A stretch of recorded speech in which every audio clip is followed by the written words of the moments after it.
और पति पत्नी को जो गवर्नमेंट सर्वेंट थे उनका भी हम लोगों ने ख्याल रखा। उन्हें भी ये ध्यान रखना होगा कि बिल्कुल डिसिप्लिन तरीके से वो पठन पाठन कराएं और कोशिश करें कि बिहार में शिक्षा का स्तर और बेहतर हो।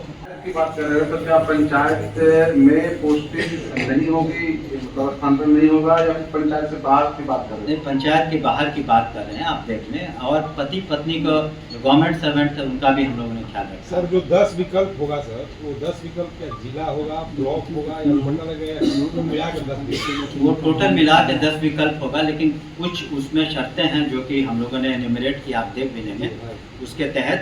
लेकिन हम समझते हैं कि 10 विकल्प काफ़ी होता है और उसमें अधिकांश लोगों को निश्चित रूप से हम लोग सेटिस्फाई कर पाएंगे। फिर भी हमने कहा कि कहीं ना कहीं अगर सारी एफर्ट्स के बाद, सारी मेहनत के बाद भी अगर कोई विसंगति रह गई हो कहीं, उसी के लिए हम लोगों ने जिला लेवल पर और फिर प्रमंडल लेवल पर और विभाग के स्तर पर तो है ही, हम लोग वैसे आवेदनों को निश्चित रूप से समीक्षा करेंगे। सर पहली नीति यह नीति स्थानीय निकाय द्वारा नियुक्त ही पर लागू नहीं होगी, क्या है सर? यानी कि उसका मतलब है जिन्होंने अभी तक एग्जाम नहीं पास किया है तो वो कर जाएंगे तो उन पर फिर से लागू होगी। वो तो होगा ना, जब आप अभी तो सरकारी सेवक तब बनेंगे ना जो सक्षमता पास कर जाएंगे, जो बीपीएससी पास कर चुके हैं या पूर्व से 1995 के बीपीएससी के शिक्षक, ये सब इससे आच्छादित हो रहे हैं। लेकिन वो अभी बाकी पास कर जाएंगे तो उनको भी इसमें ले आएंगे। सक्षमता 2 का परिणाम अभी तक नहीं आया है, वो कुछ उसमें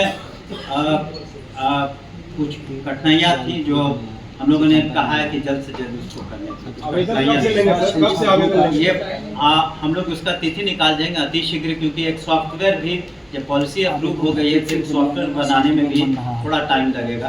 तो लेकिन हम लोग पर्याप्त समय देंगे और किसी को दिक्कत भी अगर होनी नहीं चाहिए, इसलिए हम लोग समय काफ़ी देंगे।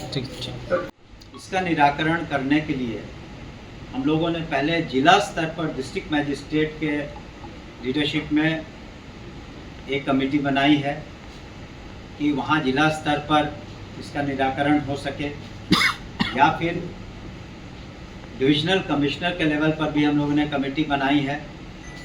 और विभाग का तो अधिकार रहेगा ही हस्तक्षेप करने का। तो अगर किसी को किसी तरह की परेशानी है या इस ट्रांसफर नीति के अधीन भी कुछ विसंगतियाँ रह गई हों तो उसको हम लोग इन कमिटीज़ में एड्रेस करेंगे। तो हर व्यापक पैमाने पर हम लोगों ने विचार विमर्श किया है, सभी के जो विचार हैं उसको हम लोगों ने डिस्कस किया है हमारे एसीएस साहब से, और सभी पदाधिकारियों से हम लोगों ने डिस्कशन किया है और उसके बाद ये नीति लाई है। लेकिन एक बार जब उनकी नियुक्तियाँ जो प्रोसेस चल रहा है, खास करके जो नियोजित शिक्षक हैं उनके काउंसलिंग के बाद उन्हें नियुक्ति पत्र भी दे दी जाएगी, दिया जाएगा। उसके बाद वो लोग सरकारी सेवक हो जाएंगे।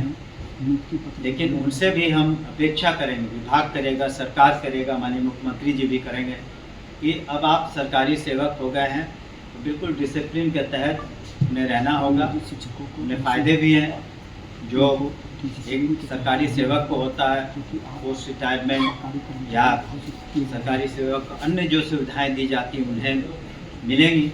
लेकिन उन्हें भी ये ध्यान रखना होगा कि बिल्कुल डिसिप्लिन तरीके से वो पठन पाठन कराएं और कोशिश करें कि बिहार में शिक्षा का स्तर और बेहतर हो, क्वालिटी एजुकेशन हो, और उसमें उनका योगदान बहुत महत्वपूर्ण है। इन बातों को हम लोगों ने ध्यान में रखते हुए ये किया कि जबकि माननीय मुख्यमंत्री जी ने, आपने देखा होगा और जानते